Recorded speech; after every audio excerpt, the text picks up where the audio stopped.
పనికిరాని వస్తువులు ఇంటికి బరువు, అలాగే పనికిరాని ఆలోచనలు మనసుకి బరువు. ఇతరుల సొమ్ము ఆశించేవారు ఈ భూమికి బరువు కాదంటారా? ప్రతి అవకాశంలో నిరాశావాది కష్టాన్ని చూడగలిగితే, ప్రతి కష్టంలోనూ ఆశావాది ఒక అవకాశాన్ని చూస్తాడు. ఏ పనైనా కష్టపడితేనే పూర్తవుతుంది.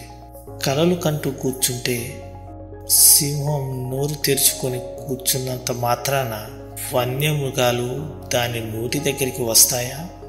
జీవితం అనేది ఒక నాటకం. నటించటం రానప్పుడు ఇతరుల నాటకాలను చూస్తూ ఉండాల్సి వస్తుంది. మనసు ఎంతో చంచలమైనది. నచ్చిన పనిని చెయ్యమంటుంది, అలాగే వద్దు అంటుంది. నీకు నచ్చినట్లు నువ్వు ఉండు అంటుంది, ఇంకొకరికి నచ్చేలా కూడా ఉండు అంటుంది. నిర్ణయం మీదే. సరైన సమయంలో సరైన నిర్ణయం తీసుకుంటేనే నువ్వు సంతోషంగా ఉండగలవు. అవసరాన్ని బట్టే మనుషులు. ఎప్పుడైతే మనతో అవసరం తీరిపోతుందో మనతో మాట్లాడే విధానం కూడా మారిపోతూ ఉంటుంది. దైవం అంటే గుడిలో ఉండే విగ్రహం కాదు, ప్రతి ఒక్కరి హృదయంలో ఉండే మానవత్వమే. గౌరవం అలాగే మర్యాద పరాయి వాళ్ళపై చూపిస్తూ ఉంటాం.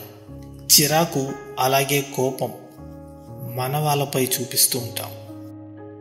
ఎప్పుడో ఒకసారి వచ్చిపోయే వ్యక్తులు జీవితాంతం మనతో కలిసి ఉండే వ్యక్తుల కంటే గొప్పవారా?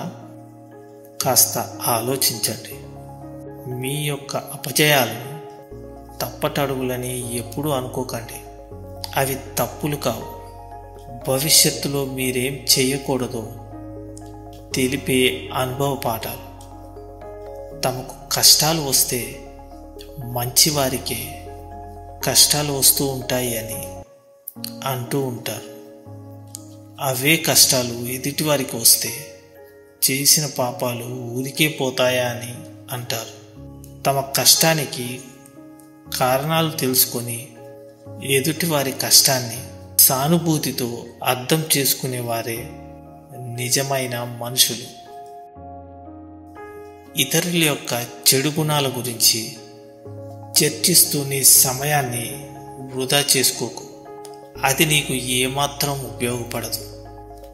మనకు అన్యాయం జరిగింది అని ఇతరులకు కూడా అన్యాయమే జరగాలని అని ఎప్పుడూ అనుకోకూడదు. అధర్మ మార్గంలో నడుస్తాము అంటే కుదరదు.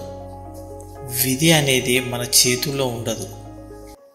మనం ఎలా ఉండాలి, అలాగే ఎలాంటి మార్గంలో వెళ్ళాలి అనేది మాత్రమే మన చేతుల్లో ఉంటుంది. అందుకే జరగాల్సింది భగవంతుడికి వదిలేయాలి. మన పని మాత్రమే మనం చేయాలి. జాగ్రత్తగా ఉండండి, అలాగే ధైర్యంగా ఉండండి.